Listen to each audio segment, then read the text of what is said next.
नमस्कार दोस्तों, मैं चंदन एवी न्यूज में आपका स्वागत करता हूं। दोस्तों, आज हम बात करेंगे सीएजी की नई रिपोर्ट में एनएचआई के हवाई दावों की हवा निकाल दी है। जान लीजिए कैसे।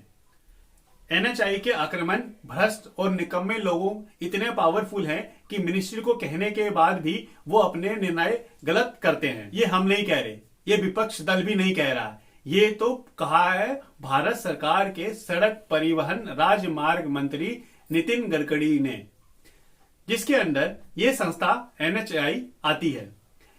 एनएचआई यानी भारतीय राष्ट्रीय राजमार्ग प्राधिकरण। गडकरी ने ये बात एनएचआई के बड़े अधिकारियों के सामने कही थी। दिल्ली में एनएचएआई की नई बिल्डिंग के वर्चुअल माध्यम से उद्घाटन के दौरान नितिन गडकरी ने कहा है। ये बात हालांकि 26 अक्टूबर की है, लेकिन फिर से मौजी हो गई है जब एनएचएआई पर सीएजी की रिपोर्ट सामने आई। क्या है रिपोर्ट में? फाइनेंशियल एक्सप्रेस में छपी खबर के अनुसार सीएजी की रिपोर्ट में कहा गया है कि एनएचएआई में अपनी आय और संपत्ति बढ़ा चढ़ाकर पेश की है। एनएचएआई की कर्ज में वृद्धि हो रही है, लेकिन उस हिसाब से परिसंपत्तियां नहीं बढ़ रही है। सरकार इस दिक्कत को कम करके आंकती है, क्योंकि उसे लगता है कि लोन में सरकारी गारंटी है।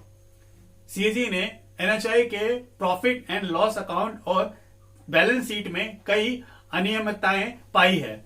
एनएचआई की वित्त वर्ष 2019 में वार्षिक रिपोर्ट के साथ ही ऑडिट कमेंट्स में दिए गए। इसके अनुसार सीएजी का मानना है, नंबर 1, हाईवे अथॉरिटी की अचल संपत्तियों की कीमत को बढ़ा चढ़ाकर दिखाया गया। ये वास्तविक मूल्य से 3,71,315 करोड़ रुपए ज्यादा दिखाई गई है। पूर्ण हो चूंकि यह चल रही परियोजनाओं को एनएचआई ने अपनी संपत्ति बता दिया है, जबकि वो अब सरकार की है। दूसरा पॉइंट यह है, टीओटी यानी टोल ऑपरेटर ट्रांसफर प्रोजेक्ट से होने वाले जिस 9,682 करोड़ रुपए की आय को 30 साल में बांट कर दिखाया जाना चाहिए था, वो एक ही वित्त वर्ष में दिखा दी गई है। चूंकि इन 9 टीओटी की रियायतें 30 साल की अवधि के लिए है, इसलिए इनमें होने वाला आय को विलंबित यानी कि डेफ्ट आय, अग्रिम आय के रूप में दिखाया जाना चाहिए था, ना कि टोल द्वारा हुई वार्षिक आय के रूप में। तीसरा पॉइंट, सर्विस डेट के लिए अनिवार्य रिजर्व फंड बनाने में भी एनएचआई विफल रही। चौथा पॉइंट, वित्त वर्ष 2019 की 11,300 करोड़ की उधारी को उन संपत्तियों से एडजस्ट कर दिया गया जो दरअसल सरकार की है। अब सीएजी या कैग के बारे में भी जान लीजिए। आपको 2G का घोटाला याद है ना? वही 2G घोटाला जो यूपीए की सरकार पर सबसे बड़ा धब्बा बना था। इसे 2014 में यूपीए की हार का सबसे बड़ा कारण माना गया है। इसे 20 लाख करोड़ रुपए का घोटाला कहा गया। इस घोटाले के सामने लाने में काम किया था तत्कालीन सीएजी यानी control and auditor general Vinod Rai. CAG का काम देश की संसद और विधानसभाओं के पारित खर्चे के हो जाने के बाद उनकी पड़ताल करना है। कुल मिलाकर हर खर्चे को दूरबीन से देखकर यह पता लगाना है कि कहीं गड़बड़ी तो नहीं हुई है। क्या काम जितना जटिल है, अलग ही भारी भरकम भी है। ऐसे में आपको बताते हैं मोटा मोटी कैग करता क्या है। केंद्र सरकार और राज्य सरकार के किसी भी विभाग के सभी ट्रेडिंग, बिन निर्माण लाभ, हानि खाते, बैलेंस शीट और अन्य अतिरिक्त खातों को ऑडिट करता है।